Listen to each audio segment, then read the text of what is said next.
Jadi tidak ada orang yang ketakwaannya mengalahkan Nabi Muhammad sallallahu alaihi wasallam. Jadi kalau Nabi Muhammad saja tidak bisa menjawab doa kita, semulia itu beliau, apalagi orang yang levelnya di bawah itu.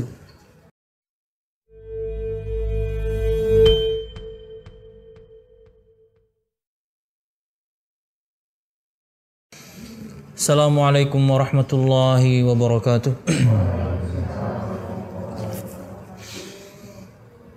Innal hamdalillah nahmaduhu wa nasta'inuhu wa nastaghfiruh wa na'udzu billahi min shururi anfusina wa min sayyiati a'malina may yahdihillahu fala mudilla lahu wa may yudlil fala hadiya lahu.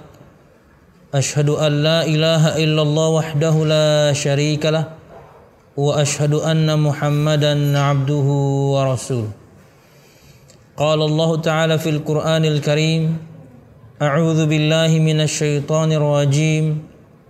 Ya ayyuhalladzina amanu taqullaha haqqa tuqatih wa la tamutunna illa wa antum muslimun. يا أيها الناس اتقوا ربكم الذي خلقكم من نفس واحدة وخلق منها زوجها وبث منهما رجالا كثيرا ونساء واتقوا الله الذي تساءلون به والأرحام إن الله كان عليكم رقيبا يا أيها الذين آمنوا اتقوا الله وقولوا قولا سديدا يصلح لكم أعمالكم ويغفر لكم ذنوبكم ومن يطع الله ورسوله فقد فاز فوزا عظيما فإن أصدق الحديث كتاب الله وخير الهدي هدي محمد صلى الله عليه وسلم وشر الأمور محدثاتها فإن كل محدثة بدعة وكل بدعة ضلالة وكل ضلالة في النار أما بعد.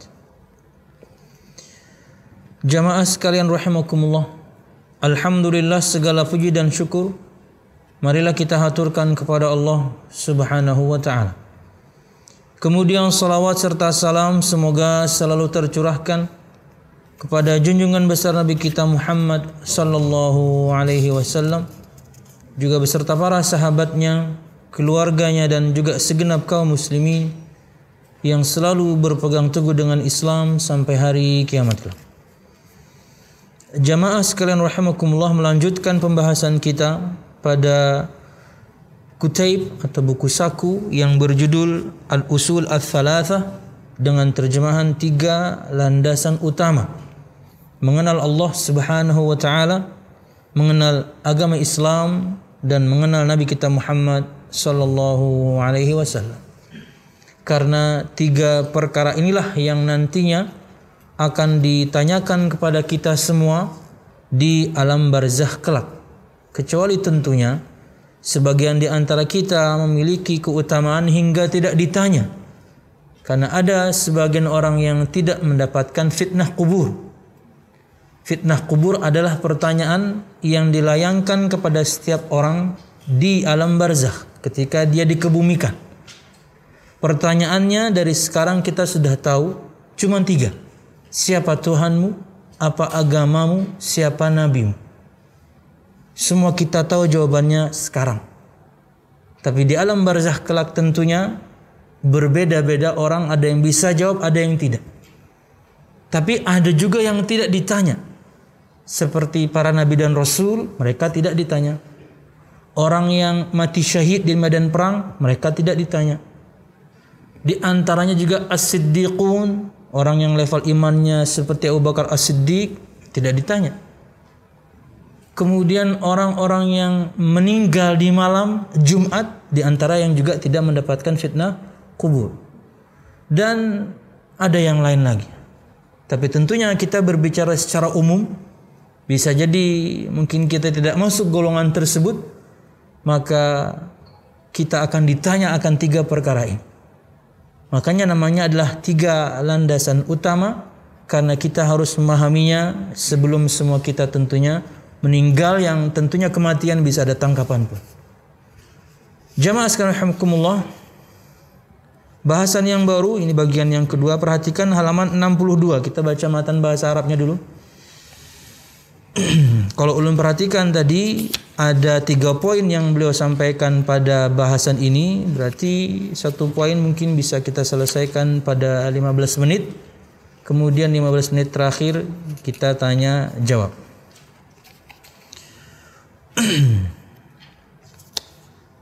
I'lam rahimakallah annahu yajibu ala kulli muslimin wa muslimatin ta'allumu thalathi hadhihi al-masail wal 'amalu bihinna.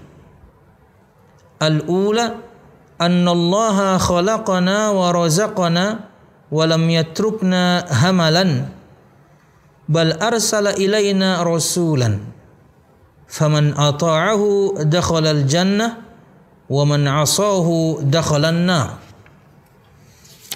Wad dalilu qawluhu ta'ala inna arsalna ilaikum rasulan syahidan 'alaikum kama arsalna ila fir'auna rasula fa'asa fir'aunur rasula fa'akhadnahu akhdhan wabila. Athaniyatu أن الله لا يرضى أن يشرك معه أحد في عبادته لا ملك مقرب ولا نبي مرسل. والدليل قوله تعالى وأن المساجد لله فلا تدعوا مع الله أحدا. الثالثة أن من أطاع الرسول ووحد الله لا يجوز له موالاة من حاد الله ورسوله ولو كان أقرب قريب. والدليل قوله تعالى لا تجد قوما يؤمنون بالله واليوم الآخر يوادون من حاد الله ورسوله ولو كانوا آباءهم أو أبناءهم أو إخوانهم أو عشيرتهم ulaika kataba fi qulubihimul iman wa ayyadahum bi ruhim min wa yudkhiluhum jannatin tajri min tahtihal anhar khalidina fiha radhiyallahu anhum wa radu an ulaika hizbullah ala inna hizballahi humul muflihun. I'lam arsyadakallahu li ta'atihi annal hanafiyyata millata Ibrahim. Oh, ini bahasan yang lain. Belum cukupkan dengan surah Mujadilah ayat 22 tadi. Masuk pada bahasan jamaah sekalian rahimakumullah.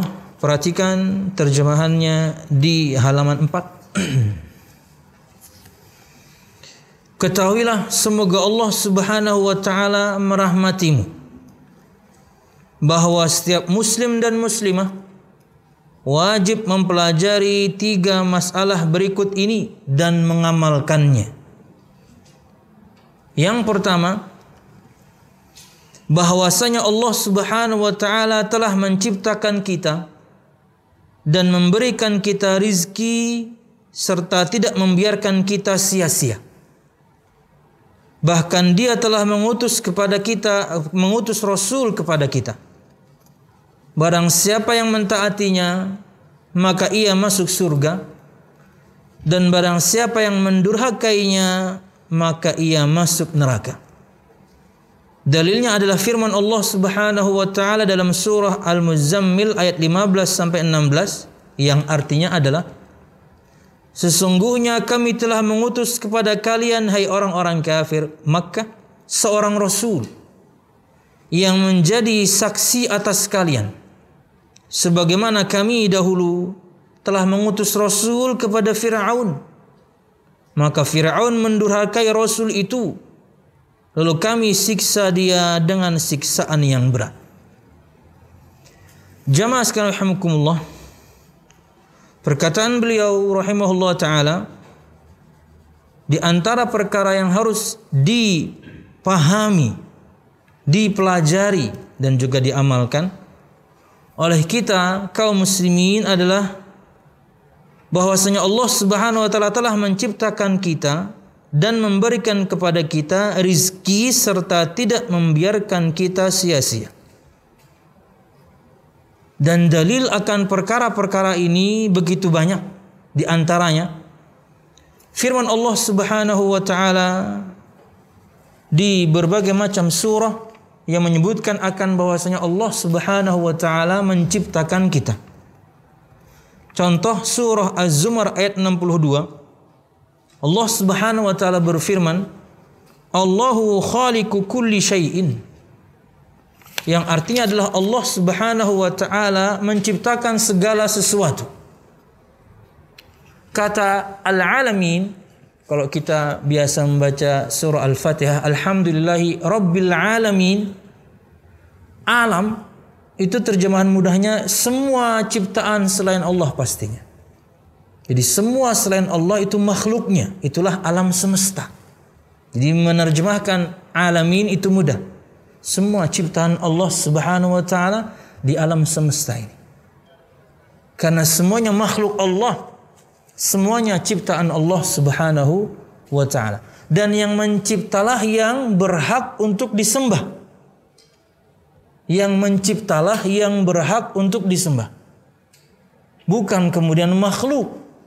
Sekalipun misalnya dia adalah malaikat. Sekalipun dia adalah seorang nabi. Tapi malaikat dan nabi mereka makhluk. Mereka memiliki keutamaan tapi tidak sempurna. Mereka memiliki kelebihan ya, tapi tidak sempurna. Nabi Muhammad saja, kita memohon kepada beliau sekarang, beliau enggak jawab. Ulun pakai contoh yang paling tinggi ya. Jadi pian bisa ukur nanti apalagi orang yang levelnya di bawah Nabi. Saya coba pakai contoh yang paling tinggi ya. Nabi Muhammad.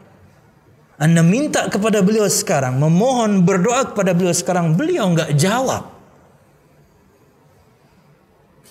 Jangankan permintaan kita, salawat dan salam kita saja dari tadi itu disampaikan kepada beliau.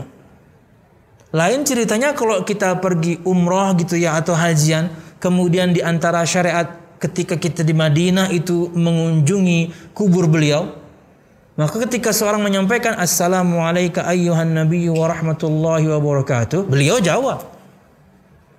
Ya, kata Nabi Muhammad SAW, ma minkum min ahadin yusallimu alayya illa raddallahu ilayya ruhi li arudda alaihi salam.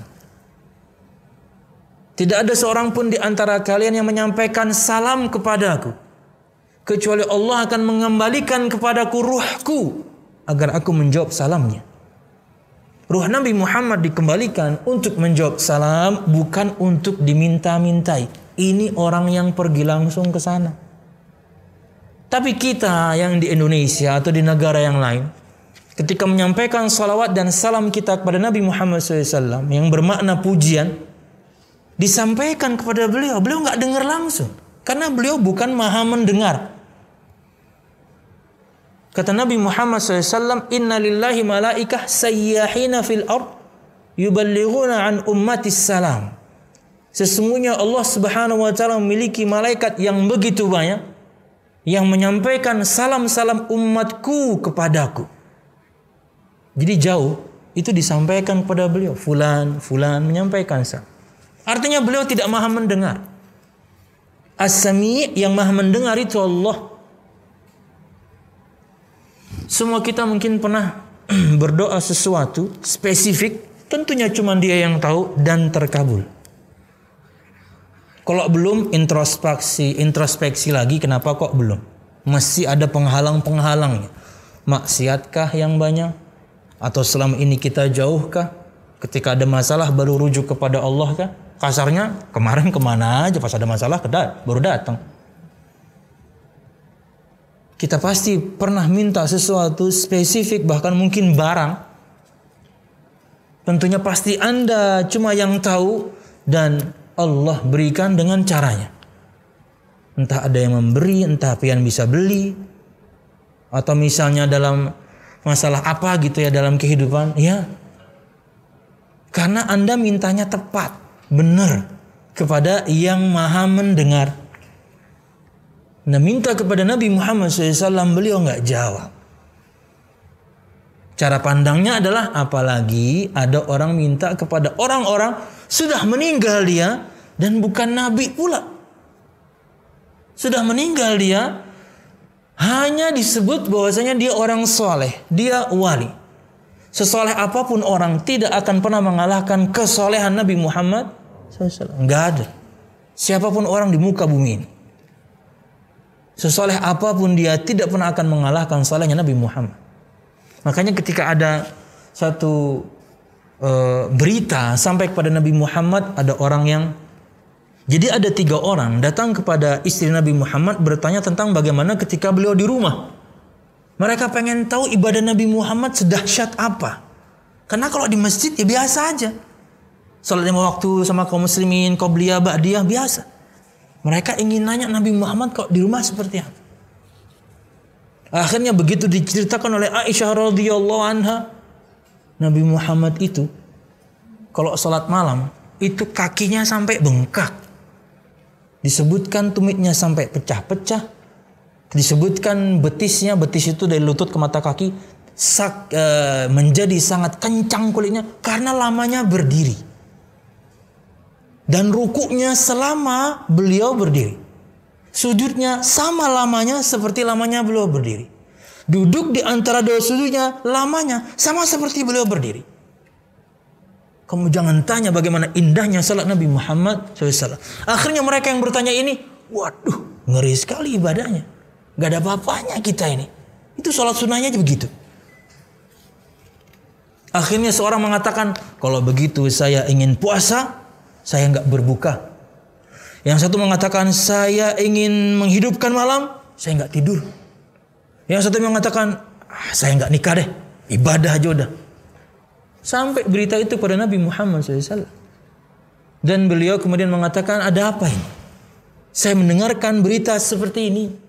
Ada yang pengen menghidupkan malam nggak tidur, ada yang pengen nggak nikah, pengen ibadah aja, ada yang kemudian pengen puasa ngebleng nggak buka-buka. Kata beliau, saya puasa, saya berbuka, saya bangun malam, tapi saya juga habis itu tidur lagi, dan saya menikah. Kata beliau, atqakum billahi ana, orang paling bertakwa di antara kalian saya. Nggak ada yang bisa mengalahkan saya. Tapi saya menikah, saya tidur, saya sholat, saya tidur, saya puasa, saya berbuka. Jadi tidak ada orang yang ketakwaannya mengalahkan Nabi Muhammad SAW. Jadi kalau Nabi Muhammad saja tidak bisa menjawab doa kita, semulia itu beliau, apalagi orang yang levelnya di bawah itu. Tapi yang terjadi di masyarakat, kita sayangkan, meminta, memohon kepada orang soleh tapi udah mati. Dia hidup aja mungkin belum tentu bisa tolong kita, apalagi udah mati. Dan itu masih banyak di masyarakat kita. Kenapa? Yakni yang selalu ulun gaungkan dari dulu, ulun dakwah di Banjarmasin sejak 2005, mesti tauhid. Karena kalau tauhid kita nggak benar, syirik kita, selesai hidup ini. Tapi kalau tauhid benar, surga ujungnya. Kalau syirik, neraka. Satu-satunya dosa yang tidak Allah ampuni itu syirik. Dosa yang lain sangat mungkin diampuni apapun itu. Tapi kalau syirik, meninggal di atas kesyirikan, menyekutukan Allah, nggak ada ampun. Kecuali dia bertobat sebelum meninggal. Sayangnya kita tidak tahu kapan kita meninggal. Peramal aja dia nggak tahu dia kapan dia meninggal. Mati juga peramalnya. Wallahu a'lam bishawab. Jadi seperti itu cara pandangnya. Jika Nabi saja tidak bisa, apalagi kemudian orang yang levelnya di bawah Nabi. Wallahu a'lam bishawab. Lanjut. Bahwasanya Allah telah menciptakan kita dan memberikan rizki kepada kita. Ini penting.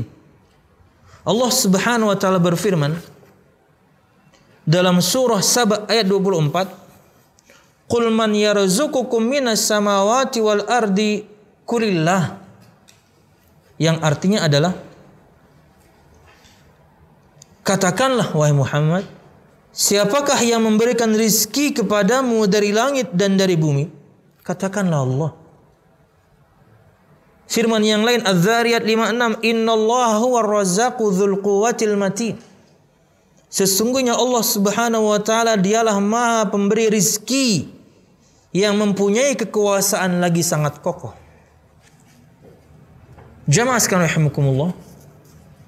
Tadi malam gitu ya, ada akhwat yang nge-DM, dia agak gusar dengan seseorang yang buka toko dekat dengan toko dia dan dagangannya sama. Ustadz, bagaimana sikap kita? Ya nggak ada sikap-sikap. Anda jualan aja. Anda jualan aja, Mbak. Karena rizki kita ini sudah Allah tentukan 50.000 tahun sebelum Allah menciptakan langit dan bumi. Nggak bakal ketuker. Apalagi cuman beberapa, apalagi misalnya beberapa blok istilahnya jaraknya.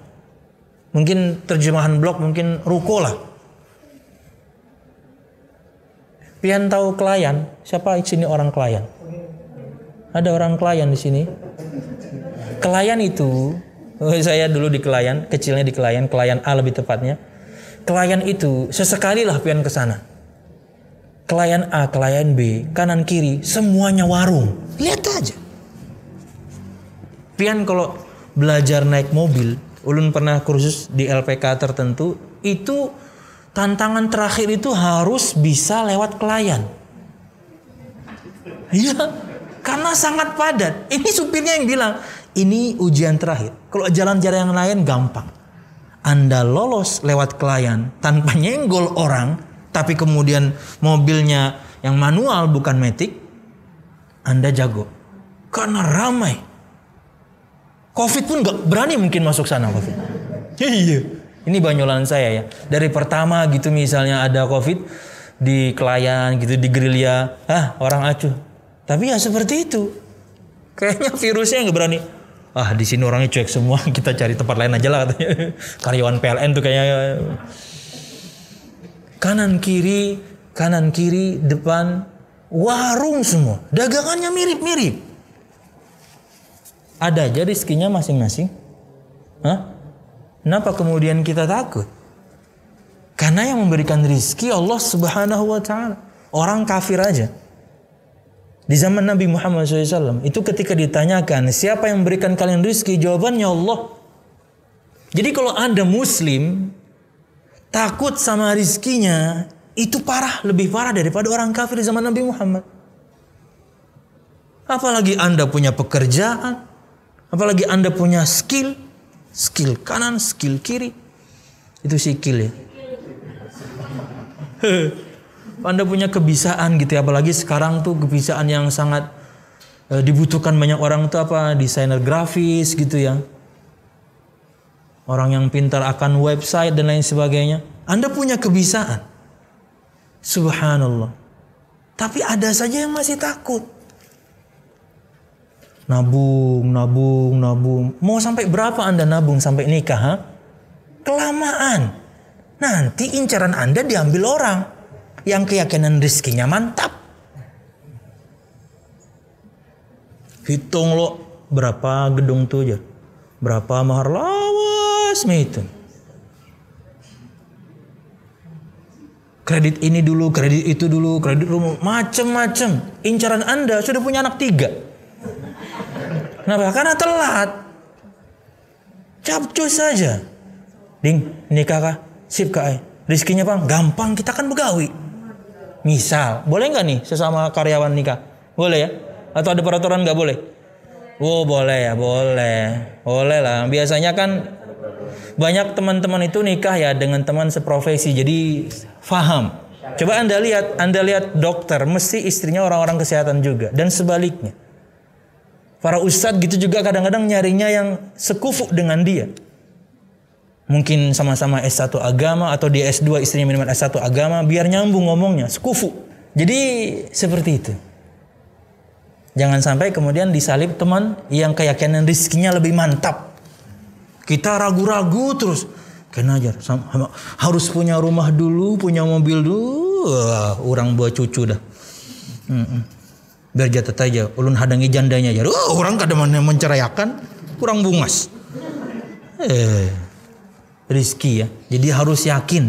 Apalagi kita kemudian berusaha mencarinya. Ini soal rizki ya. Ini tips ya. Tips nabawi. Cara mengais rizki. 3 tips nabawi. Yang pertama, takwa. Itu sudah janji Allah Subhanahu wa taala. Karena Allah sudah tentukan, bahkan ketika pena itu Allah ciptakan, itu Allah perintahkan tulis segala sesuatu yang terjadi sampai hari kiamat, termasuk di antaranya rezeki kita. Ketika ruh kita ditiupkan dulu, kita pasti nggak ingat, ketika berumur 120 hari kita di rahim ibu kita, ruh ditiupkan, ditentukan 4 perkara. Dituliskan rizkinya, amalnya, hidup matinya, surga nerakanya. Rizki ditulis.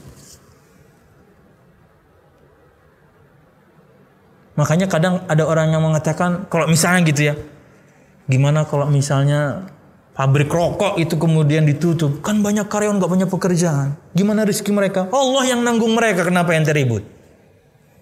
Allah yang nanggung rizki mereka selama mereka mengaisnya dengan cara yang benar. Satu, takwa. Allah berfirman, "Wa may yattaqillaha yaj'al lahu makhraja wa yarzuqhu min haitsu la yahtasib." Barang siapa yang bertakwa kepada Allah, Allah akan berikan kepadanya jalan keluar dan memberikannya rizki dari jalan yang tidak diduga-duga. Anda punya masalah, Anda bete, Anda lagi punya masalah, takwa. Ambil air wudhu, salat. Habis salat selesai ambil mushaf, baca Quran. Bahkan bisa jadi ketika baca Qurannya sambil berniat meruqyah diri, elus-elus dada kiri biar gundahnya hilang. Ini lagi bete bikin status, lagi bete story, apaan? Yang harusnya cuman kita yang tahu masalah, sak nasional tahu. Ya masalah kita, ya kemudian juga aib temen misalnya. Dan tidak sedikit kemudian ada yang memantau. Nah, Pina lagi ada masalah nih, fulana nih. Bisa nih. Iya. Khususnya ini untuk yakni para akhwat ya. Jangan semuanya ditorehkan di story. Wallahu a'lam bishawab. Tapi kalau sampai yang seperti itu laki-laki, wah, jangan-jangan dia berkelamin ganda. Iya, laki-laki ngeluh aja ya Allah. Dikit-dikit pasang status, dikit-dikit pasang status. Bertakwa. 1. Rizki akan datang dari jalan yang tidak diduga-duga. 2. Silaturahim. Nah, ini penting nih. Silaturahim.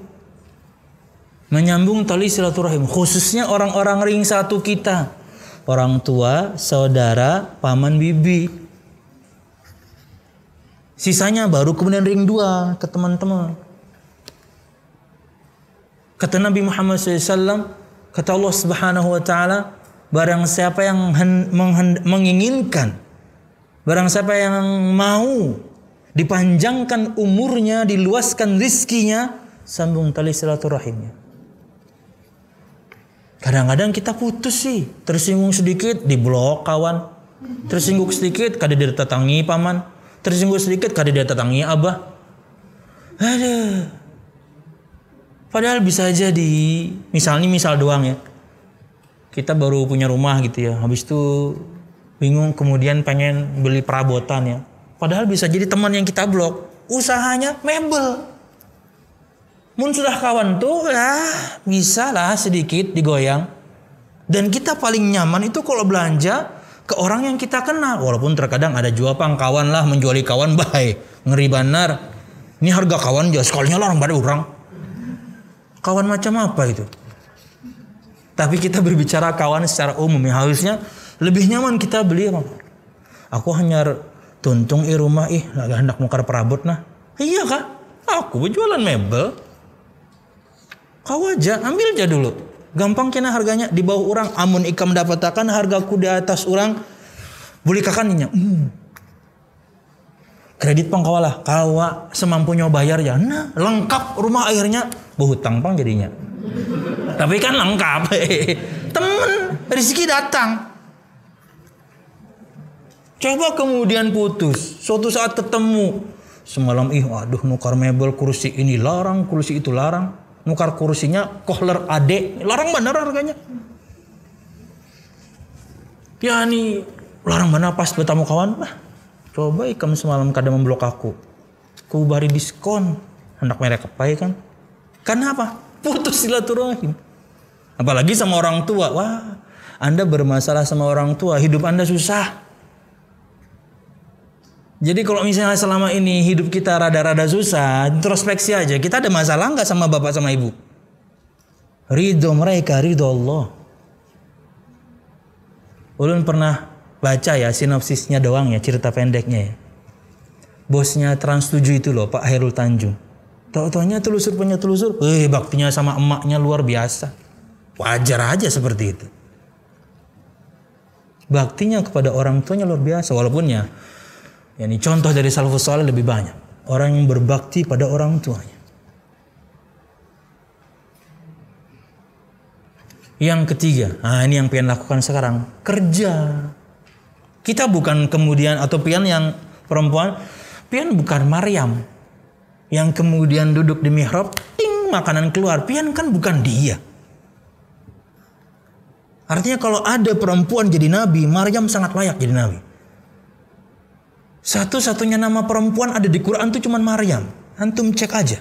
Gak ada nama perempuan yang lain. Saking mulianya perempuan ini sampai ada di Quran. Istri Nabi ini, istri Nabi itu nggak ada semuanya. Cuma Maryam ada di Quran. Ibunya Nabi Isa alaihissalam. Kan level kita nggak seperti itu. Yang kemudian Allah hadirkan kepadanya makanan. Makanya pian bekerja kan. Nah ini, ngais rizki. Begitu cara kita mengais rezeki. Allah memang sudah tentukan, tapi kita harus tapaki sebab-sebabnya. Bertakwalah kepada Allah, sambunglah tali silaturahim, dan bekerjalah. Lanjut. Serta tidak membiarkan kita sia-sia. Nah ini. Kita harus paham. Kita harus pahami bahwasanya Allah ciptakan kita. Allah berikan kita rezeki. Dan Allah tidak akan sia-siakan kita. Maksudnya apa? Allah ciptakan kita bukan untuk main-main. Ada perhitungannya. Setelah kita meninggal ada kehidupan yang lain. Ketika hari kiamat ditegakkan ada hitungan yang lain. Kalau enggak ya kita kayak binatang dong kalau begitu. Mati selesai, enggak, kita ada perhitungan. Allah Subhanahu wa taala berfirman dalam surah, ulun sarankan pian beli buku kayak gini. Ini syarah atau keterangan untuk buku saku itu. Jadi per poinnya diterangkan. Ulun selesai ini 5 tahun.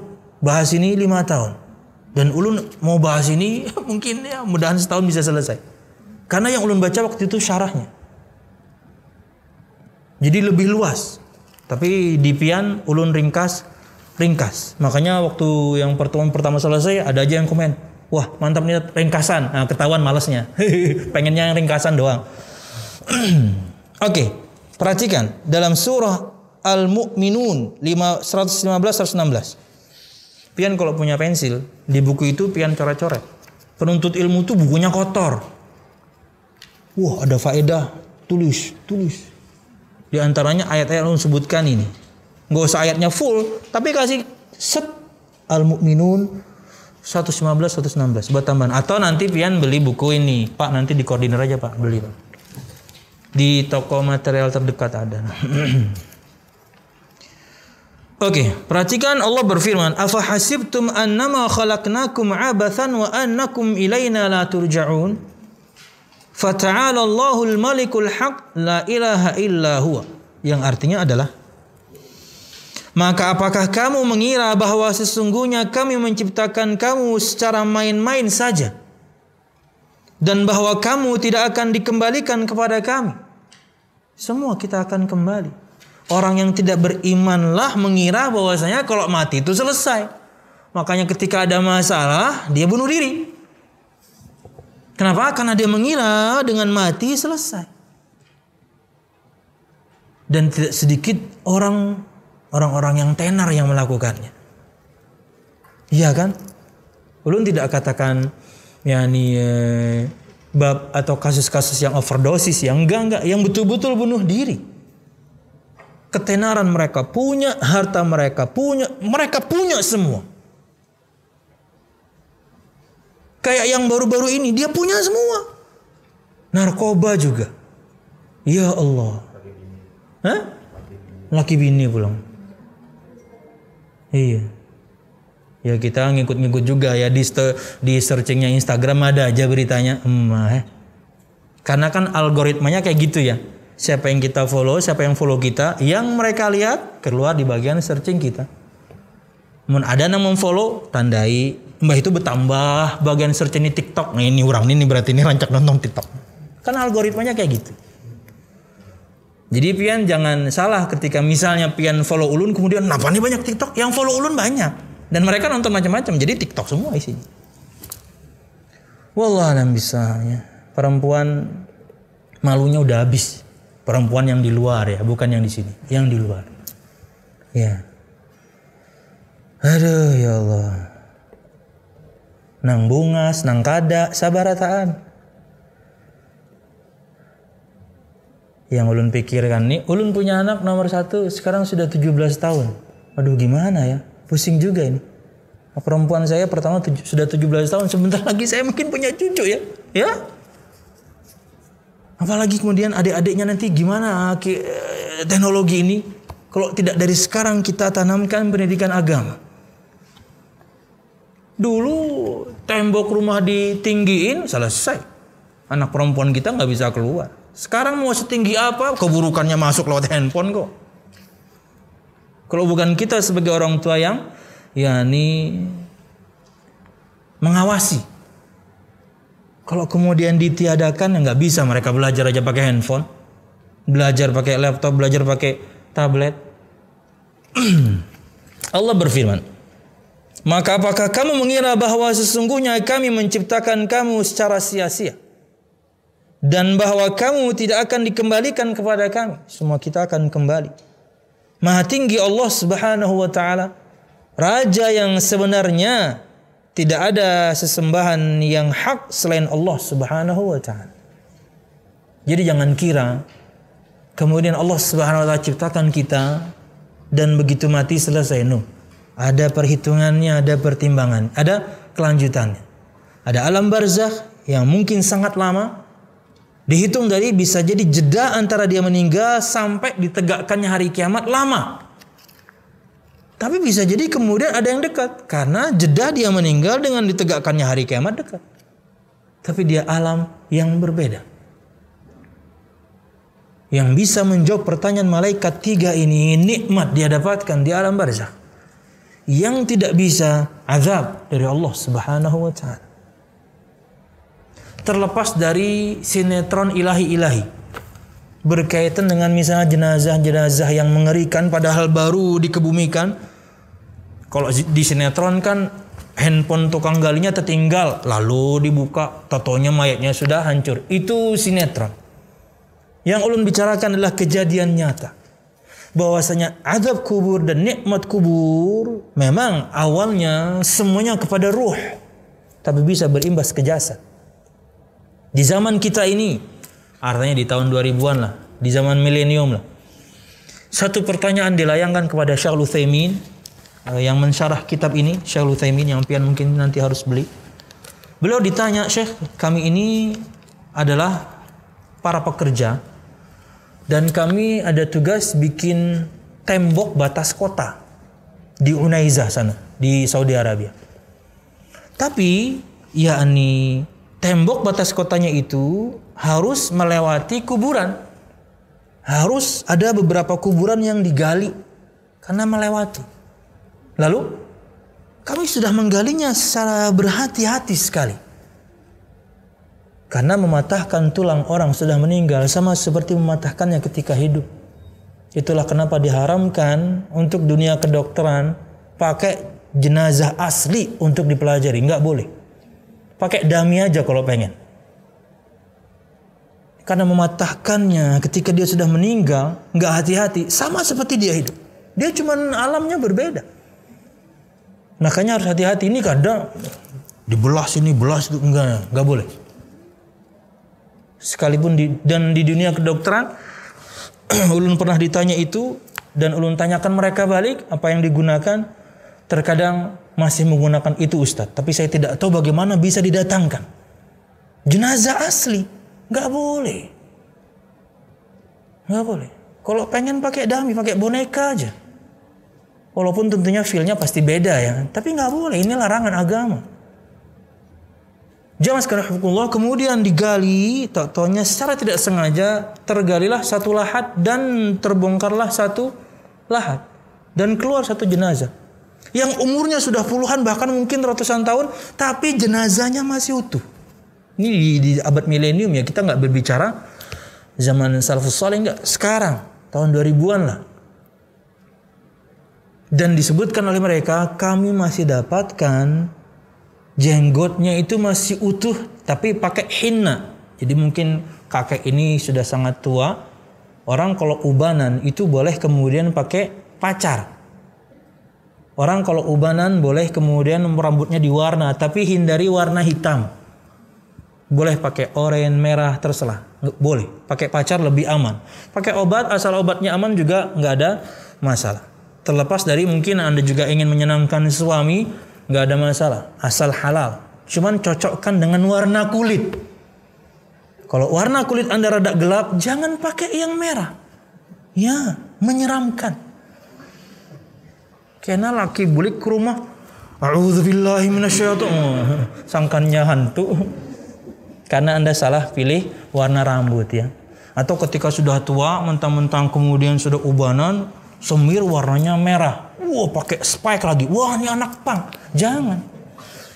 Jamaah sekalian rahimakumullah, jenggotnya masih utuh, Syekh. Bahkan ketika kuburan itu terbongkar, semerbak bau wangi kami cium. Ya. Orang soleh yang mendapatkan pengecualian karena jasad yang utuh itu hanya milik Nabi dan Rasul. Di antara keutamaan Nabi dan Rasul, jasadnya tidak akan hancur. Kita bongkar jasad Nabi Muhammad sekarang, utuh jasad beliau. Tapi nggak ada yang berani. Walaupun usaha untuk membongkar itu disebutkan 2 kali. Sekali di zaman Umar bin Abdul Aziz, sekalinya saya lupa di zaman apa gitu. Makanya itu full beton. Kuburan Nabi Muhammad tuh di bawahnya itu berlapis-lapis beton isinya. Karena usaha untuk mencuri jasad beliau itu ada 2 kali. Dan kita meyakini jasad Nabi dan Rasul utuh. Coba di zaman Umar bin Khattab aja. Beliau membuka salah satu kota. Kemudian ketika mereka menang dan menguasai kota itu, mereka dapatkan satu jenazah utuh. Dan diyakini bahwasanya itu adalah Nabi Daniel. Nabi Daniel itu tentunya mungkin kalau pakai tahun 800 sampai 1000-an tahun. Karena dia nabi di antara nabi-nabi Bani Israel, masih utuh. Tapi waktu itu mereka pajang. Makanya bagi Umar bin Khattab menguasai kota itu, Umar bin Khattab perintahkan ini harus ditanam. Karena mereka mengagungkan luar biasa akan jasad ini, Umar bin Khattab bikin trik. Dia bikin lahat itu ada 13 di siang hari. Orang tahu di mana titiknya 13, tapi di malam hari dikubur di salah satunya biar nggak ketahuan. Karena orang sudah salah pengagungannya. Nabi dan Rasul jasadnya nggak hancur. Ada orang selain Nabi dan Rasul kok begitu?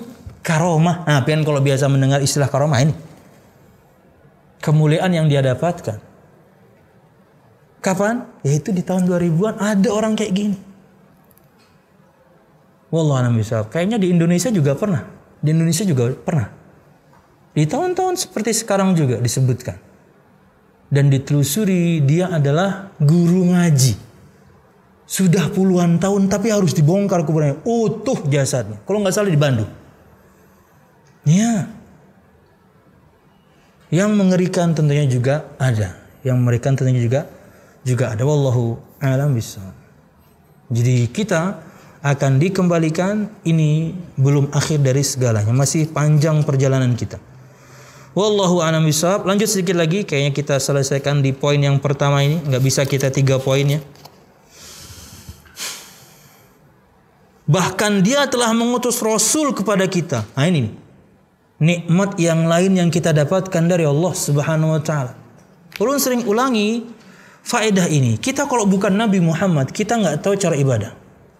Kalau bukan Nabi Muhammad SAW menerangkan kepada kita cara doa, kita nggak tahu. Kalau nggak ada Nabi Muhammad, mungkin cara doa kita mungkin ngikuti Nasrani, Ya? Atau mungkin agama yang lain saya nggak tahu? Oh? Nggak tahu. Nggak tahu. Karena Nabi Muhammad kita tahu, gini caranya. Ini baru perkara kecil, cara doa, ngangkat tangan sejajar dengan bahu di depan dada, kadang menghadap wajah, kadang menghadap langit. Kalau bukan Nabi Muhammad, nggak tahu kita cara ibadah. Nikmat. Allah tidak ciptakan kita sia-sia. Allah utus kepada kita seorang Rasul. Gini loh cara kamu beribadah. Gini loh cara kamu kalau pengen nyembah aku. Dan semuanya sudah lengkap. Bahkan sebelum Nabi Muhammad SAW meninggal. Islam ini sudah sempurna bahkan sejak Nabi Muhammad masih hidup. Al-Ma'idah ayat 3 itu adalah ayat terakhir yang turun berkaitan dengan hukum kepada Nabi kita Muhammad SAW. Bunyinya, Al-yawma akmaltu lakum dinakum wa atmamtu alaikum ni'mati wa raditu lakumul Islam madina. Hari ini aku sempurnakan untuk kalian agama kalian. Aku cukupkan untuk kalian nikmatku. Aku ridho Islam sebagai agama kalian. Sempurna Islam ini sejak Nabi Muhammad masih hidup. Jadi yang ada ini jangan ditambah-tambahi. Na'udzubillah apalagi dikurangi. Dan yang ada ini jangan dimodifikasi. Cukupkan diri ini ngikuti Nabi Muhammad karena semuanya udah lengkap. 6 sisi dari ibadah yang Nabi mengajarkan itu lengkap. Sebab ibadah, jenis ibadah, jumlah ibadah, cara ibadah, waktu dan tempat ibadah lengkap. Makanya kita belajar fikih. Di saat yang sama mungkin kita belajar fikih. Ini kita sekarang belajar akidah, pembahasan akidah, prinsip, keyakinan. Anda juga harus belajar fikih. Sama Ustaz Fauzan bahas apa? Arba'in Nawawi itu mencakup semua. Fikihnya ada, hadisnya ada, akidahnya ada, lengkap. Seorang muslim minimal sekali dia punya Arba'in Nawawi di rumahnya. Tapi bukan yang matan, kalau bisa yang syarah, yang keterangannya. Murah kok, gak sampai 100.000. Kemudian, kita tutup dengan poin ini. Barang siapa yang mentaatinya, maka ia masuk surga. Nah ini nih, tujuan kita hidup nih. Barang siapa mentaatinya, maka ia masuk surga. Dan barang siapa yang mendurhakainya, maka ia masuk neraka. Siapa? Nabi Muhammad.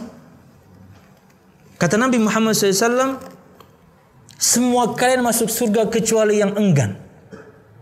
Ya. Kullu ummati yadkhulunal jannah illa man aba. Semua umatku masuk surga kecuali yang enggan. Dan ingat jamaah, surga itu 3/4 isinya adalah umat Nabi Muhammad, kita. Kata Nabi Muhammad, ahlul jannah mi'atun wa ishruna saffan. Kata beliau, penghuni surga itu ada 120 saf. Wa ummati thamanuna minha. Dan umatku 80 saf di antaranya. Jadi bukan sepertiga, bukan separuh, hampir seluruh pengisi atau penghuni surga itu umat Nabi Muhammad SAW. Jadi lebih banyak lah. Sisanya ya umat Nabi-Nabi yang lain. Tapi yang paling banyak umat Nabi Muhammad SAW. Dari 120, 80 diantaranya umat Nabi Muhammad. 2/3. Berbanggalah menjadi umat Nabi Muhammad SAW. Berbanggalah kita kemudian Allah hidupkan di zaman ini menjadi umat Nabi Muhammad. Tapi ingat, taati beliau. Kata beliau, semua umatku masuk surga kecuali yang enggan. Ada orang yang nggak mau. Kenapa gerang tat? Nah ini kalau bertanya kenapa gerang tat, Anda berarti nggak pernah baca janji-janji tentang nikmat surga. Sebaliknya kalau ada orang nantangin neraka, kadang-kadang memang nggak pernah baca ngerinya azabnya. Akhirnya bagi dia, bahkan mungkin ada orang nggak percaya surga neraka karena nggak belajar. Jamaah sekalian rahimakumullah, kata Nabi Muhammad SAW, man ata'ani dakhalal jannah wa man 'asani faqad aba. Yang taat kepadaku masuk surga. Yang bermaksiat kepadaku dialah orang yang enggan. Yang beliau perintahkan kita tinggalkan, yang beliau larang kita lakukan, yang beliau enggak ajarkan kita bikin-bikin. Jadi ancamannya itu enggak ringan loh. Memodifikasi agama ini. Anda seikhlas apapun, sebanyak apapun orang yang melakukan, tapi yang Anda lakukan Nabi Muhammad tidak ajarkan, percuma. Mau satu Banjarmasin kek, mau satu Indonesia kek, mengamalkan satu amalan Nabi Muhammad nggak pernah ajarkan. Tapi kan ini baik. Kalau Anda pakai alasan baik, kenapa Anda salat subuh masih 2 rakaat? 10 dong. Jangan pakai keyakinan yang penting baik Allah terima. Enggak. Anda zikir habis salat subhanallah 100, alhamdulillah 100, Allah Akbar 100, sebentar, 5 menit juga selesai. Tapi apakah diterima? Enggak, jumlahnya salah. Anda nanti kurban Anda sembelih jerapah, lebih mahal. Plus juga ekstrim kuliner, dan dia halal. Kapan-kapan kita kemudian, ini nyembelih jerapah ya, kulitnya luar biasa, belang-belang. Terbangnya jadi keren. Belang-belang lo kulitnya lo. Diterima? Enggak, kenapa? Jenisnya salah. Anda mengira bahwasanya yang wajah ini adalah yang paling mulia. Akhirnya Anda ketika wudhu cuci kaki dulu, baru kemudian tangan, baru wajah terakhir. Terima? Enggak, urutannya salah, caranya salah. Wah, nih kalau kurban kayaknya kalau nunggu tanggal 10 kelamaan. Tanggal 1 Dzulhijjah Senin ntar udah sembelih kurban. Terima? Enggak, kenapa? Timingnya salah. Seikhlas apapun Anda, sebanyak apapun yang melakukan, kalau sebab, jenis, jumlah, cara, waktu, tempat salah, ya salah. Ibadah itu harus ikhlas dan benar. Ikhlas dan sesuai tuntunan. Nggak bisa kita modif-modif. Kalau kita bisa atau boleh memodifikasi syarat ini, Nabi Muhammad, ya Allah, nggak usah diturunkan aja, nggak usah diutus aja. Kami bisa menyembahmu dengan cara kami. Akhirnya kita nyembah mengikuti orang, pasti. Seseorang itu mesti nyontoh. Soal kemudian kami bisa menyembahmu dengan cara kami, taunya bikin api unggun muter-muter. Cara orang-orang Majusi dong. Wah, berkah nih. Jadi Vian kan jadi beli lo. Kita lawasi lagi.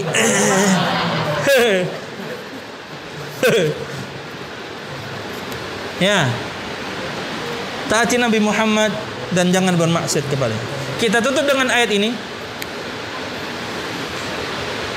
Dalilnya adalah firman Allah Subhanahu wa taala dalam surah Al-Muzammil ayat 15-16. Inna arsalnaka ilaikum rasulan syahidan 'alaikum kama arsalna ila fir'auna rasula.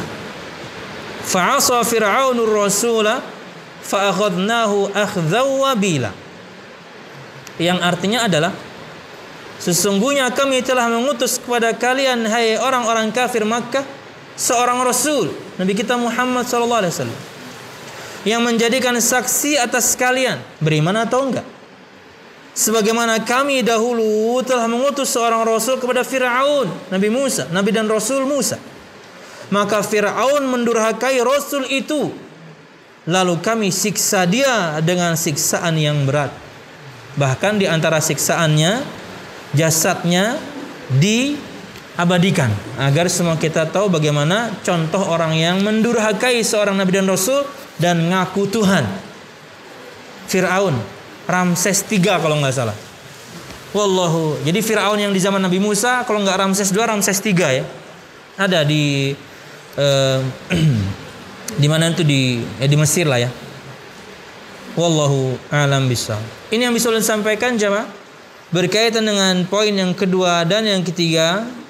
Insyaallah kita akan sebutkan atau lanjutkan di bulan mendatang insyaallah. Wallahu a'lam bishawab. Ini yang bisa ulun sampaikan. Mudah-mudahan bermanfaat. Salah dan khilaf ulun mohon maaf. Mudah-mudahan kajian kita ini diberkahi Allah Subhanahu wa taala. Amin ya rabbal alamin.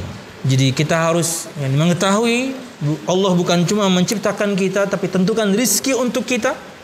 Dan Allah ketika ciptakan kita bukan sia-sia main-main, ada tujuan. Dan untuk mencapai tujuan tersebut, surga Allah Subhanahu wa taala tentunya, Allah utus kepada kita nikmat yang lain, yaitu seorang Rasul, agar kita tahu cara bagaimana menyembah Allah Subhanahu wa taala yang benar. Wallahu a'lam bishawab. Silakan. Ada. Waalaikumsalam warahmatullahi wabarakatuh. Amin.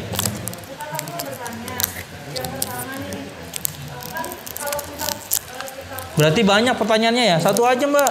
Dua ya.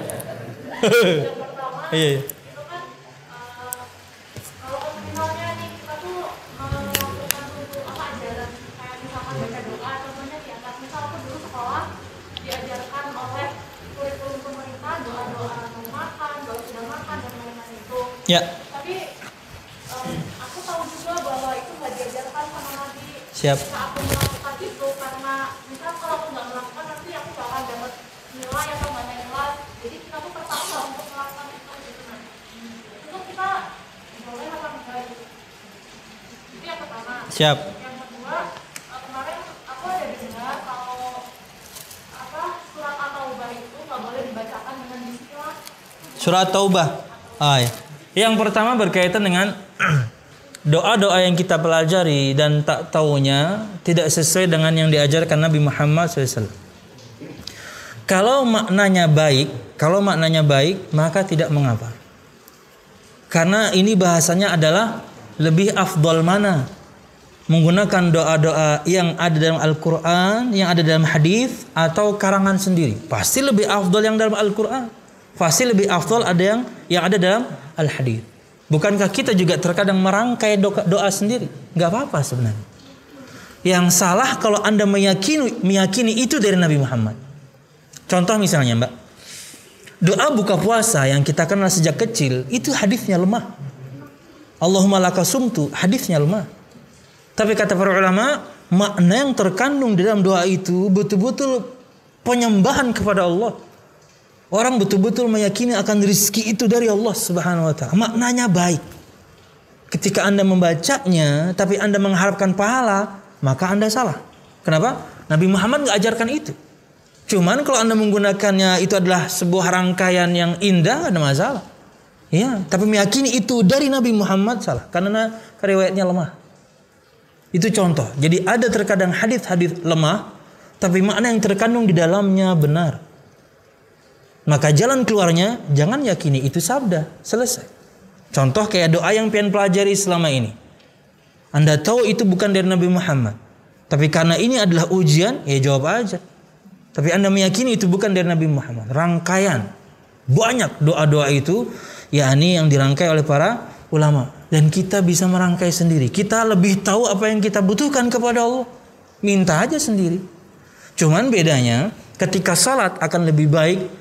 Kan ketika salat kita boleh berdoa, ketika sujud boleh, sebelum salam boleh, duduk di antara dua sujud boleh.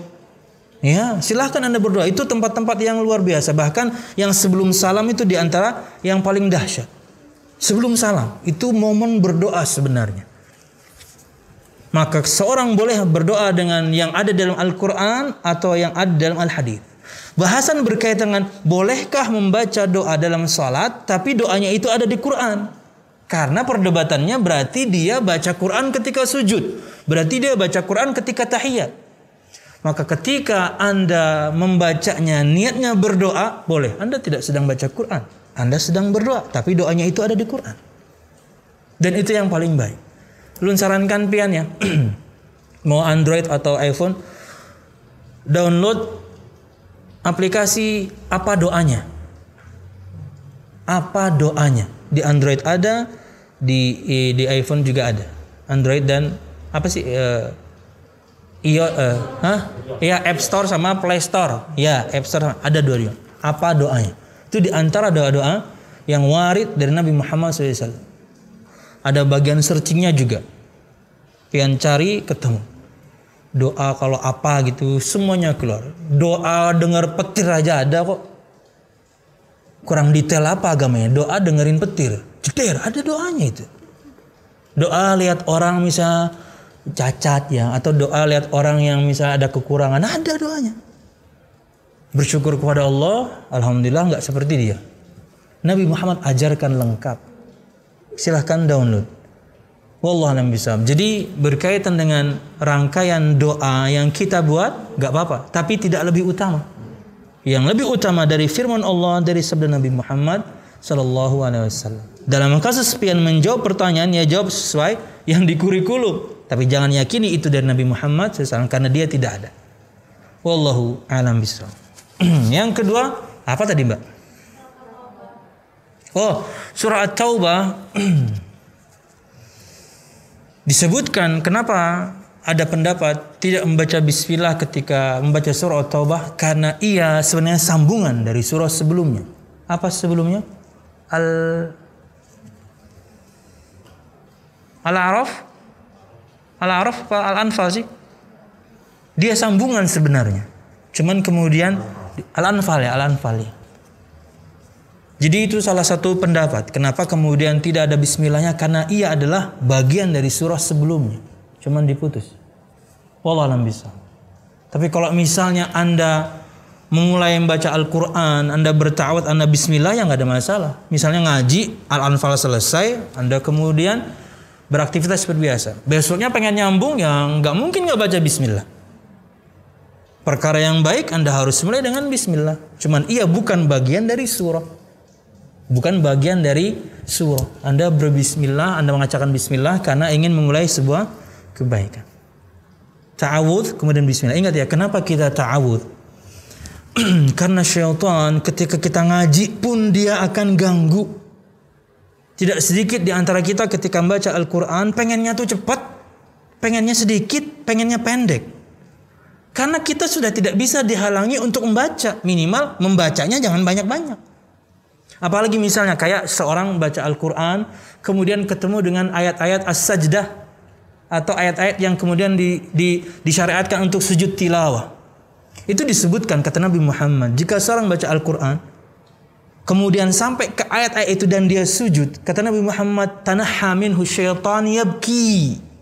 Syaitan kala itu dia menepi ke pojokan ruangan tersebut dan menangis dan mengatakan, dia menyesal.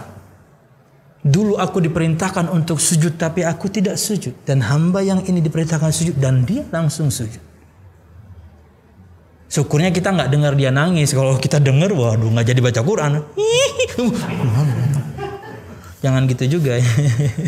Alamnya sudah beda ya. Itulah kenapa alamnya berbeda. Wallahu a'lam bishawab. Yang lain dari ikhwan? Oh, dari mbaknya dulu silahkan. Baru nanti dari ikhwan. Silahkan. Waalaikumsalam. Yang ulun ingin tanyakan adalah wanita yang bekerja. Dengan tadi kami bukan Mariam. Jadi Mina. Iya. Apakah ada batasan-batasan di dalam agama kita untuk wanita yang bekerja? Siap. Kita nggak bahas salah haram ya. Siap. Untuk hukum wanita bekerja, ulun rada ini ya, bahasa hulu sungainya itu ulun rada old school ya. Kalau bagi ulun, perempuan di rumah, biar suami atau laki-laki yang bekerja. Tapi apakah bisa seperti itu semuanya? Nggak bisa. Ada orang-orang yang kemudian misalnya single parent, single fighter, nggak bisa, dia nggak kerja. Dia harus kerja. Bisa karena bercerai kemudian suaminya acuh dengan dia dan anaknya. Bisa karena suaminya meninggal dan dia sebatang kara. Padahal kita tahu kara encer ya, kenapa sebatang, bingung juga ya. Itu santan ya. Padahal dia sebatang kara. Akhirnya dia harus bekerja. Nah, maka ketika bekerjalah dia harus menjaga norma-norma Islam. Ruang kerjanya betul-betul ketika banyak, no problem. Tapi terkadang ada sebagian akhwat tuh bekerja di ruangan itu 5 laki-laki, dia perempuan. Ini yang nggak nyaman sebenarnya. Pakaian itu jelas, Anda harus menjaga pakaian. Kalau ada tempat Anda bekerja, atau menentukan pakaian tertentu yang tidak sesuai dengan aturan agama, Anda jangan paksakan kerja di situ. Betul Anda harus bekerja, tapi Anda muslimah. Pakaian itu adalah identitas. Yani tebal, tidak tipis menerawang, kemudian longgar, tidak ketat, menutup semuanya kecuali wajah dan 2 telapak tangan. Bla bla bla. Persyaratan pakaian wanita muslimah. Jadi batasan-batasan dalam syariat bagaimana seharusnya seorang muslimah harus dia jalankan karena dia harus kerja. Tapi kalau misalnya gitu ya, Anda punya suami Anda kerja dan cukup aja, udahlah. Anda madrasah pertama anak-anak. Tugas ibu rumah tangga itu lebih berat. Saya tidak bisa bayangkan kalau harus tukeran. Dia bangun pertama kali, dia tidur paling akhir. Ngurus semuanya. Berat pekerjaan ibu rumah tangga itu. Sangat berat bahkan ulun katakan. Jadi berbagi tugas. Bukan berarti kemudian suami full gitu ya, sampai nggak punya waktu dengerin anaknya ngulangin hafalan atau baca Iqra dan lain sebagainya. Harus ada waktu. Jangan sisa waktu.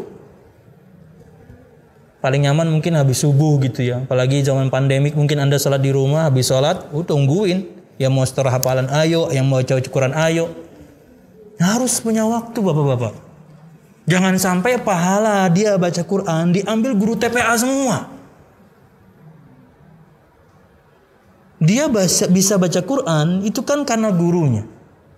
Berapa puluh tahun dia hidup bisa baca Quran, gurunya yang dapat. Bapak ibunya nggak pernah mengajarkan. Rugi. Harus ambil porsi itu dari anak kita. Ulun yang ngajarin mama. Tapi tentunya pembelajaran zaman dahulu. Sebelum zaman Iqra. Salah sedikit dikibit, salah sedikit dipukul. Bacanya itu sambil nangis kadang-kadang.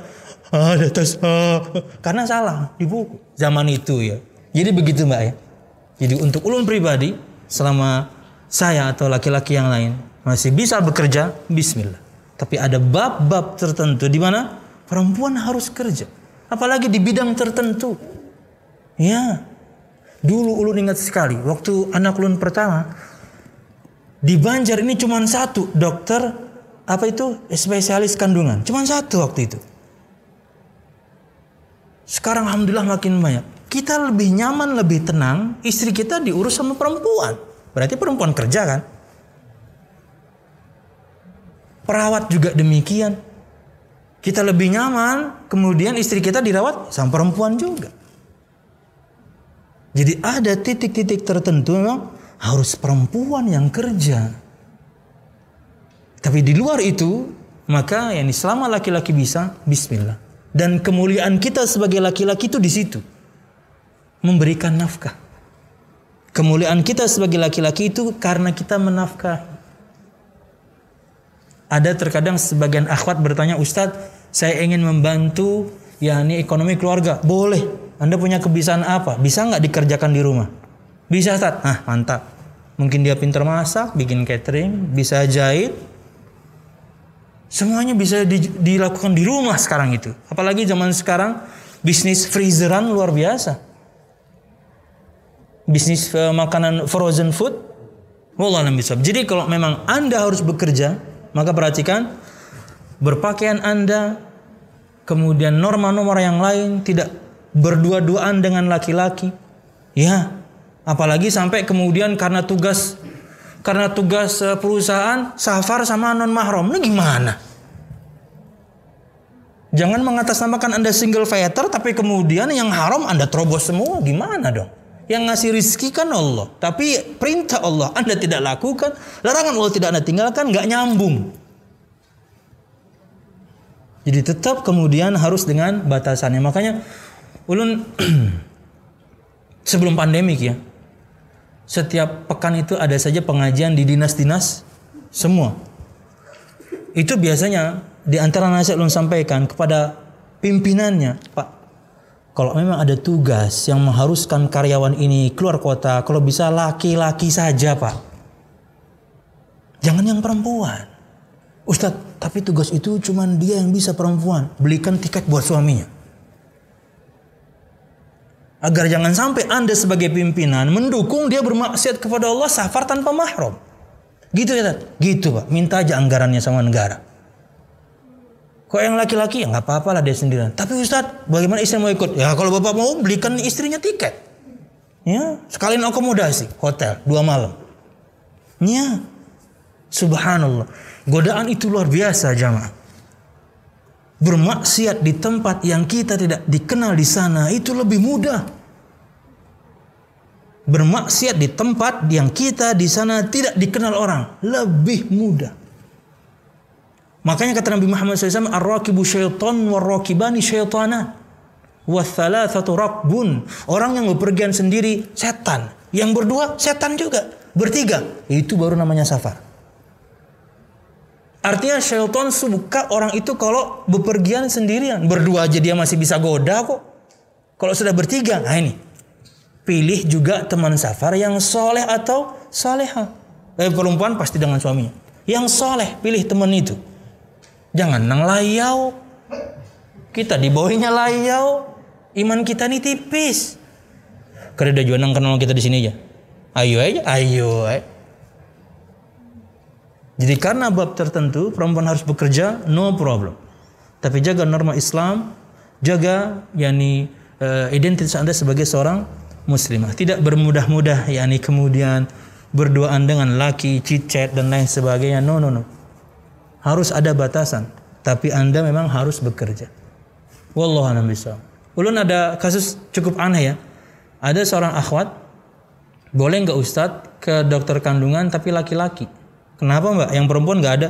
Yang jago itu Tat. Alah, yang jago itu sama aja, gitu-gitu aja. Situ aja kali yang pengen supaya dicek sama laki-laki. Saya bingungnya itu bukan sama akhwatnya. Kok lakinya memperbolehkan tuh loh? Aurat paling besar istri kita akan dilihat orang. Bingung saya dengan suaminya. Subhanallah. Tapi ada itu. Ada laki-laki seperti itu. Di luar sana. Mudah-mudahan gak pindah ke sini ya. Wallah bisa. Silakan. Ditutup satu pertanyaan dari ikhwan. Kalau nggak ada kita udahan nih. Ada. Silakan. Nggak usah dipaksakan. Kalau nggak ada. Nggak apa. Iya. Cukup ya. Nanti Pak dikoordinir. Silahkan Anda beli sendiri. Di toko-toko buku di Banjarmasin banyak. Agar Anda punya keterangan detail dari semua poin di sini. Ini kan cuma berapa halaman nih? Matannya itu cuma 38 halaman. Matannya itu cuma 38 halaman. Keterangannya itu hampir 300. Karena ini keterangan detailnya agar Anda lebih paham.